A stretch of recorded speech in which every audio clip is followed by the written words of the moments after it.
ಪ್ರೀತಿಯ ವೀಕ್ಷಕರಿಗೆ ನಮಸ್ಕಾರ. ವೈಟ್ ಬಾಲ್ ಮತ್ತು ರೆಡ್ ಬಾಲ್ ಕ್ರಿಕೆಟ್ ಎರಡನ್ನೂ ಸಮರ್ಥವಾಗಿ ನಿಭಾಯಿಸಬಲ್ಲ ಯುವ ಆಟಗಾರರ ಸಂಖ್ಯೆ ಬಹಳ ವಿರಳವಿದೆ. ಅಂತಹ ಪ್ರತಿಭಾವಂತರ ಸಾಲಿಗೆ ಸೇರುವ ಉದಯೋನ್ಮುಖ ಹೆಸರು ಖಂಡಿತವಾಗಿಯೂ ಕರ್ನಾಟಕದ ದೇವದತ್ತ ಪಡಿಕ್ಕಲ್ ಅವರದ್ದು. ಒಂದೆರಡು ವರ್ಷಗಳ ಕಾಲ ಆರೋಗ್ಯದ ಸಮಸ್ಯೆಯಿಂದಾಗಿ ಇವರ ಪ್ರದರ್ಶನ ಕೊಂಚ ಕಳೆಗುಂದಿತ್ತು.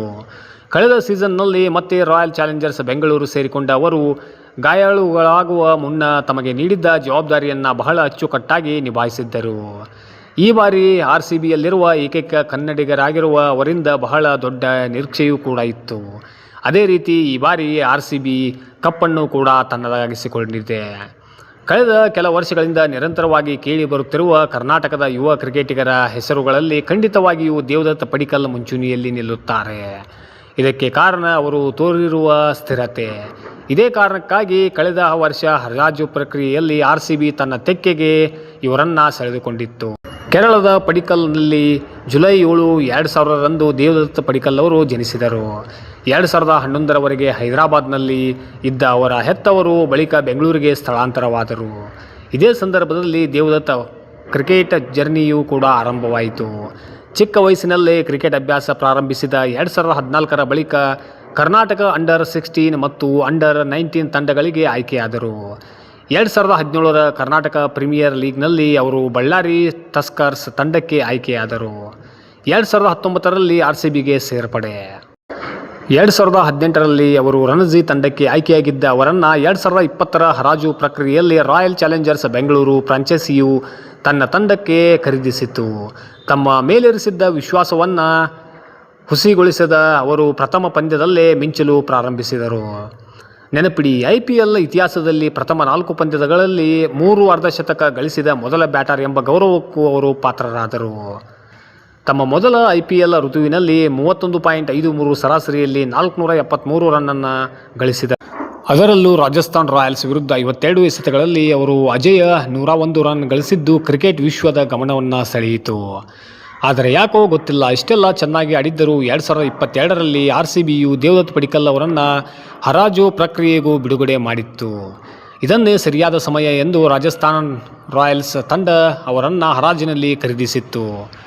ಆರಂಭಿಕನಾಗಿದ್ದ ಅವರು ಅಲ್ಲಿ ಮಧ್ಯಮ ಕ್ರಮಾಂಕದಲ್ಲಿ ಆಡುತ್ತಿದ್ದರಿಂದಲೇ ಏನೋ ಹಿಂದಿನ ವರ್ಷಗಳ ಯಶಸ್ಸನ್ನು ಪುನರಾವರ್ತಿಸಲು ಸಾಧ್ಯವಾಗಲಿಲ್ಲ. ರಾಜಸ್ಥಾನ್ ಲಕ್ನೋನಲ್ಲಿ ಕಳಪೆ ಪ್ರದರ್ಶನ. ರಾಜಸ್ಥಾನ್ ಪರ ಆ ವರ್ಷ 17 ಇನ್ನಿಂಗ್ಸ್ಗಳಿಂದ 22.11 ಸರಾಸರಿಯಲ್ಲಿ ಗಳಿಸಿದ್ದು 376 ರನ್. 2023ರಲ್ಲಿ ಸುಧಾರಿಸಿಕೊಂಡರೂ ದೊಡ್ಡ ಮಟ್ಟಿನ ಪ್ರದರ್ಶನ ಬರಲಿಲ್ಲ. 11 ಇನ್ನಿಂಗ್ಸ್ನಿಂದ 26.10 ಸರಾಸರಿಯಲ್ಲಿ 261 ರನ್ಗಳನ್ನು ಮಾತ್ರ ಗಳಿಸಲು ಇವರಿಗೆ ಸಾಧ್ಯವಾಯಿತು. 2024ರಲ್ಲಿ ಲಕ್ನೋ ಸೂಪರ್ ಜೈಂಟ್ಸ್ ತಂಡವನ್ನು ಸೇರಿಕೊಂಡ ಅವರು ತಮ್ಮ ಸಾಮರ್ಥ್ಯವನ್ನು ಪ್ರದರ್ಶಿಸಲು ಸಂಪೂರ್ಣ ವಿಫಲರಾದರು. ಆಡಿದ 7 ಪಂದ್ಯಗಳಲ್ಲಿ ಕೇವಲ 38 ರನ್ಗಳಷ್ಟೇ ಗಳಿಸಿದ್ದರಿಂದ ಅಲ್ಲಿಂದಲೂ ರಿಲೀಸ್ ಆದರು. ಪಡಿಕ್ಕಲ್ ಅವರ ವೃತ್ತಿ ಜೀವನವು ಉತ್ತುಂಗಕ್ಕೇರುತ್ತಿರುವಾಗ ಅವರಿಗೆ ಆರೋಗ್ಯದ ಸಮಸ್ಯೆ ಕಾಣಿಸಿಕೊಂಡಿದ್ದು ಹಿನ್ನಡೆಗೆ ಕಾರಣವಾಯಿತು.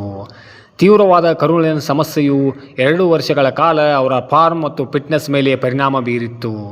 ಆದರೆ ಕಳೆದ ವರ್ಷ ಅದರಿಂದ ಚೇತರಿಸಿಕೊಂಡ ಅವರು ದೇಶೀಯ ಪಂದ್ಯಗಳಲ್ಲಿ ಉತ್ತಮ ಪ್ರದರ್ಶನ ನೀಡಿ ರಾಷ್ಟ್ರೀಯ ಟೆಸ್ಟ್ ತಂಡವನ್ನು ಸೇರಿಕೊಂಡಿದ್ದು ಅವರಿಗೆ ಪ್ಲಸ್ ಪಾಯಿಂಟ್ ಆಯಿತು. ಹೀಗಾಗಿ 2025ರಲ್ಲಿ RCBಯು ಅವರನ್ನು 2 ಕೋಟಿ ರೂಪಾಯಿಗೆ ಖರೀದಿಸಿದ್ದು ಅದಕ್ಕೆ ಅವರು ನ್ಯಾಯವನ್ನು ಒದಗಿಸಿದರು.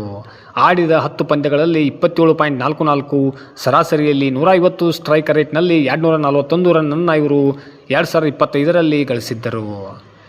ದೇಶೀಯ ಕ್ರಿಕೆಟ್ನಲ್ಲಿಯೂ ಸಾಧನೆ. 2018-19ರಲ್ಲಿ ಕರ್ನಾಟಕ ರಣಜಿ ತಂಡದ ಪ್ರಥಮ ದರ್ಜೆ ಕ್ರಿಕೆಟ್ಗೆ ಪಾದಾರ್ಪಣೆ ಮಾಡಿದ ಅವರು ಅದೇ ವರ್ಷ ನಡೆದ ವಿಜಯ್ ಹಜಾರೆ ಟ್ರೋಫಿಯಲ್ಲಿ ಭರ್ಜರಿ ಬ್ಯಾಟಿಂಗ್ ಪ್ರದರ್ಶಿಸಿದರು. ಆಡಿದ 11 ಪಂದ್ಯಗಳಲ್ಲಿ 609 ರನ್ ಗಳಿಸುವ ಮೂಲಕ ಅತ್ಯಧಿಕ ರನ್ ಗಳಿಸಿದ ಆಟಗಾರರಾಗಿ ಮೂಡಿಬಂದರು.